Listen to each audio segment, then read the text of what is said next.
So this is from the language of letting go, and it's from May 17th. And let's listen to this.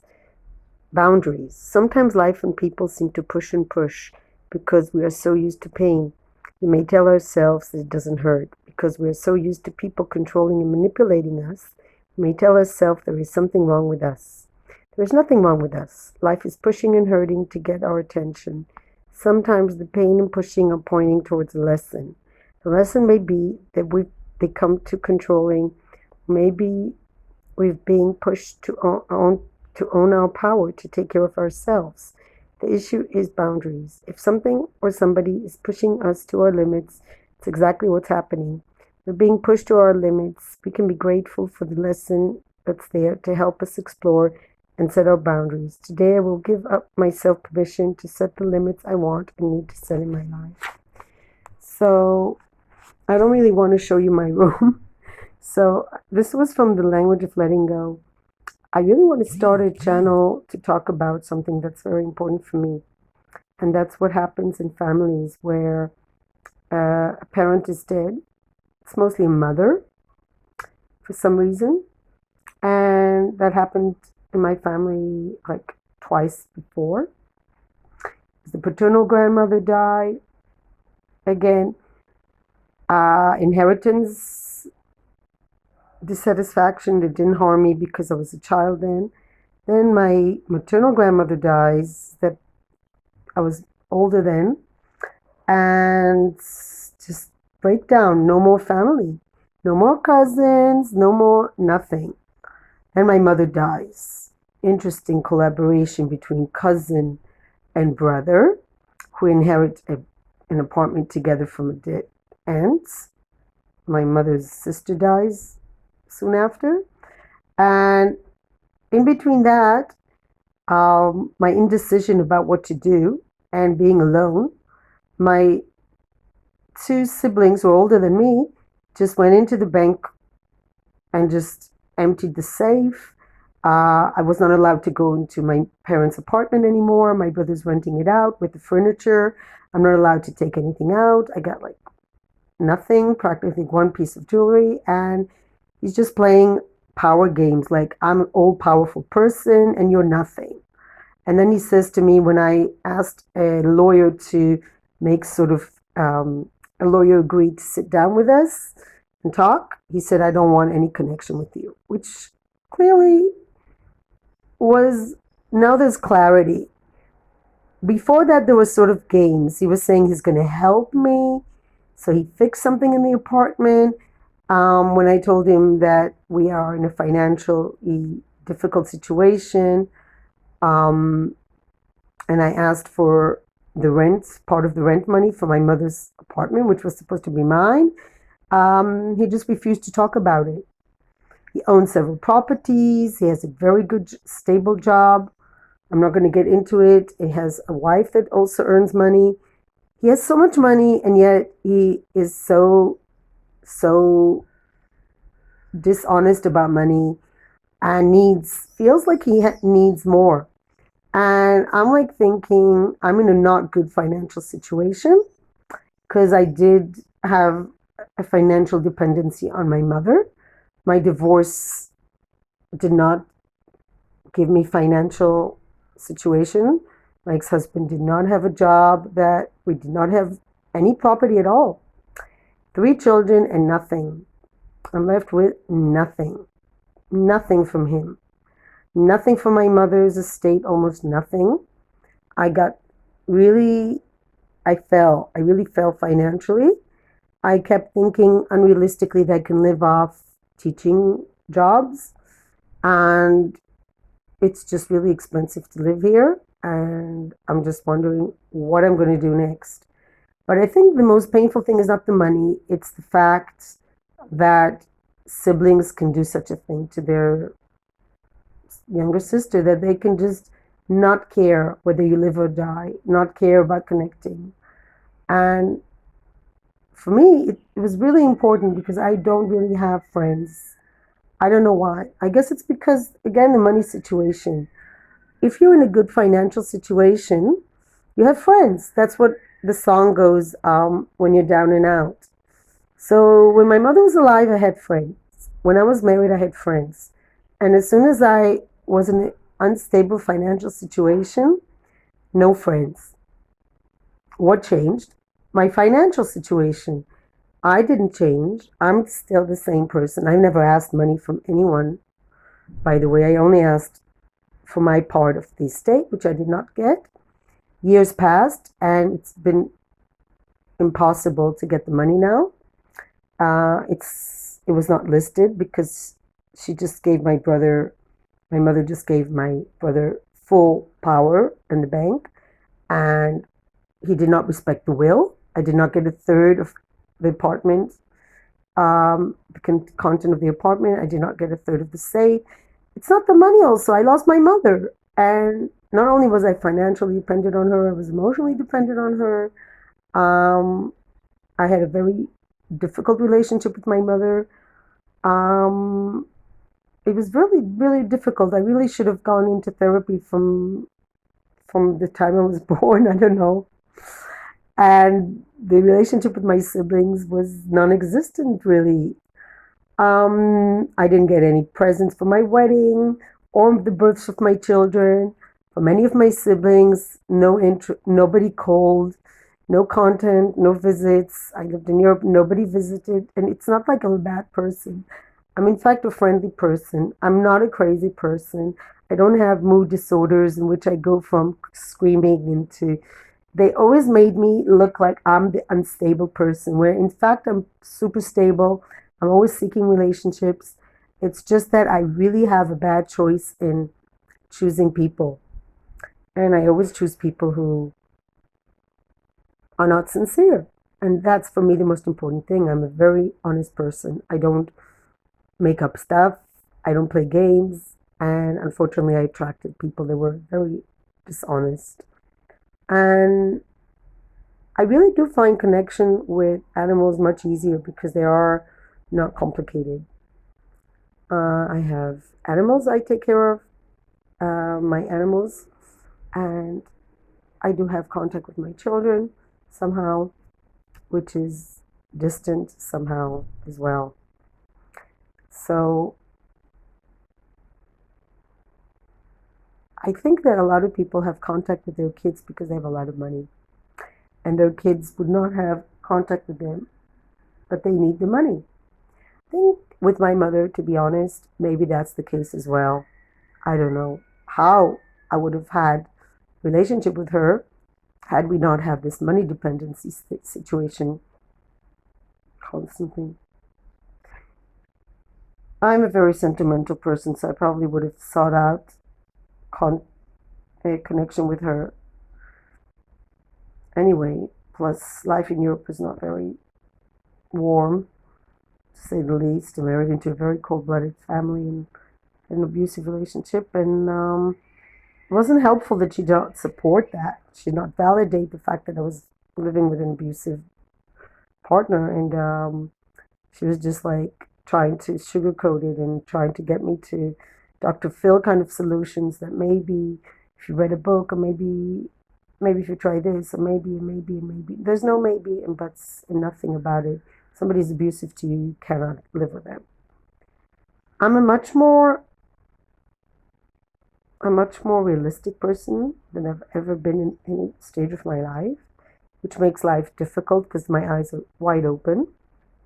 And realizing that uh, family connections that I thought I had were just simply an illusion.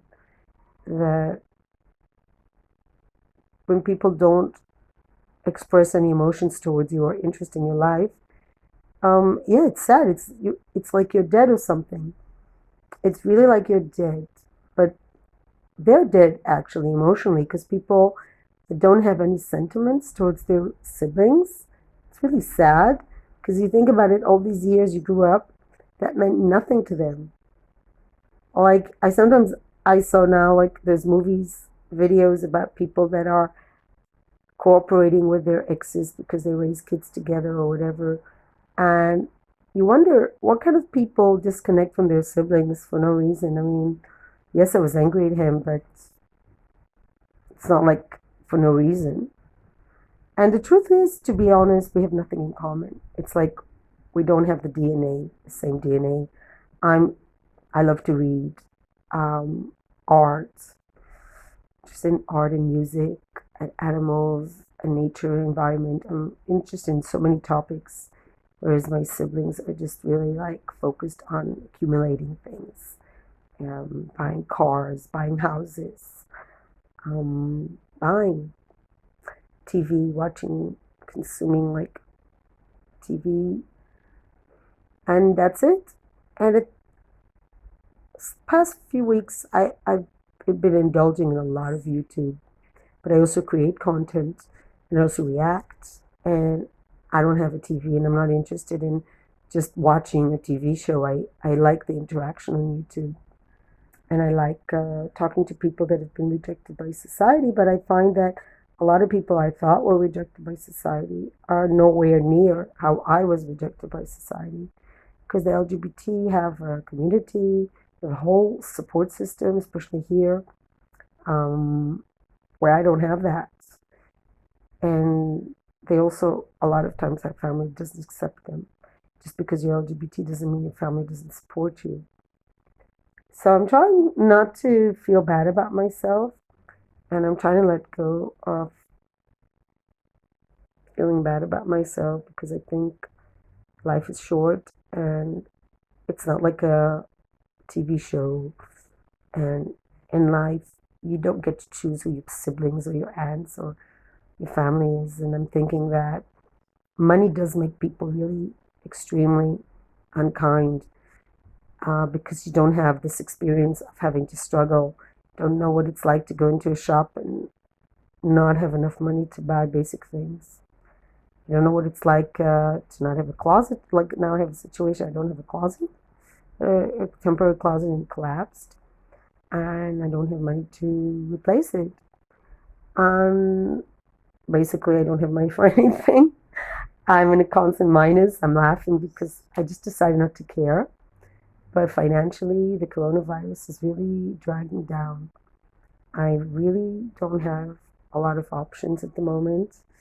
And I also lost a lot of motivation that I had before because the situation of being under lockdown, not being able to leave the house 100 meters and all the rules put a lot of stress on my anyway post trauma from a lot of violence and abuse I've endured, and it just seems like I'm a magnet for abuse.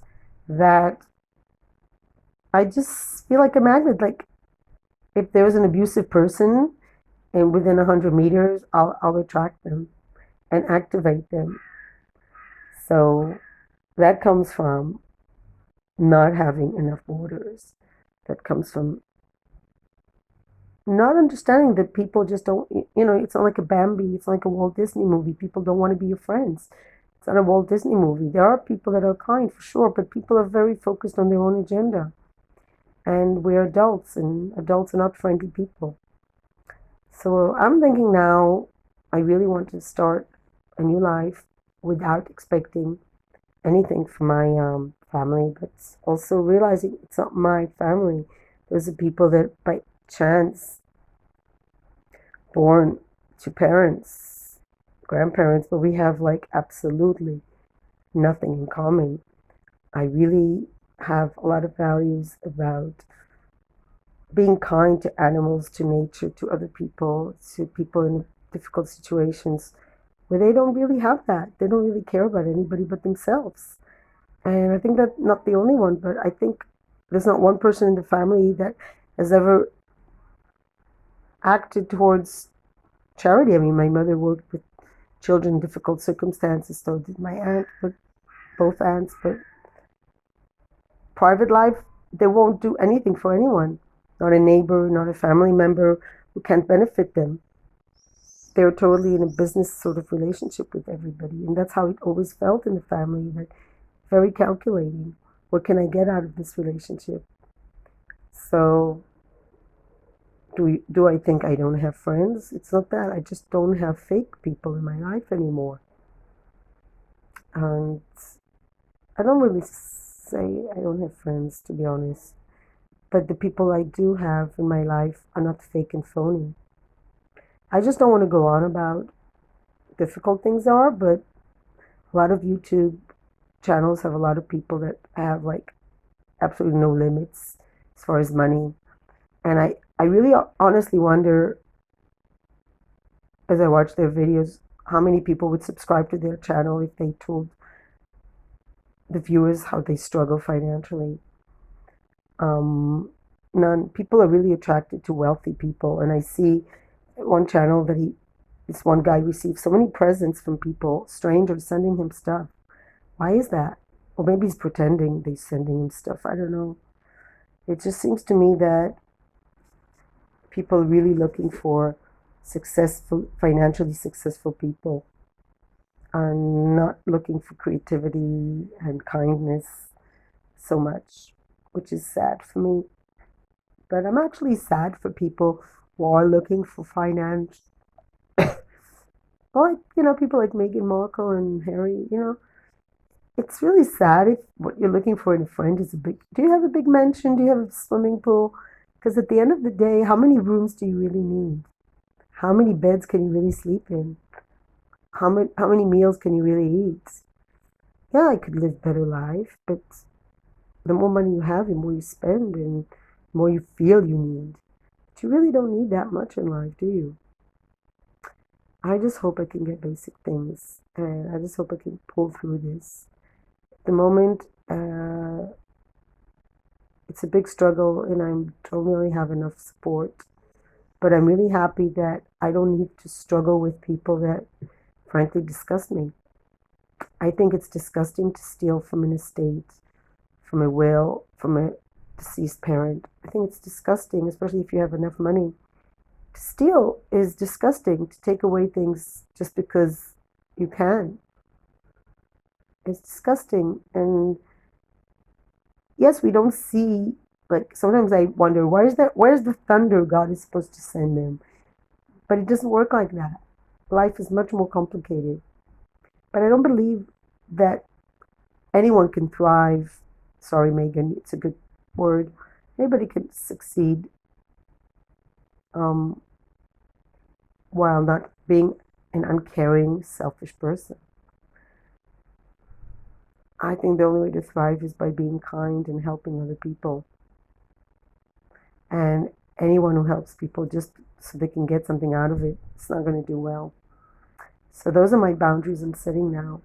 I really don't have energy for too many things going on.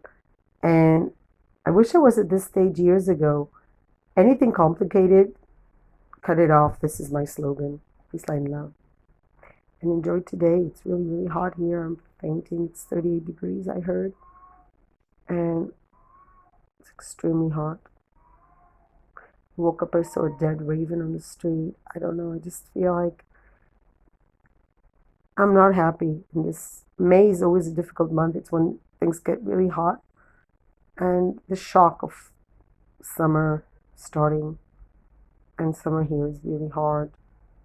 It's long, long, long, long summer. It's May, June, July, August, September. It's really long summer. And on the other hand, I look forward to the sun. And I look forward to when it cools off again. And have a nice week.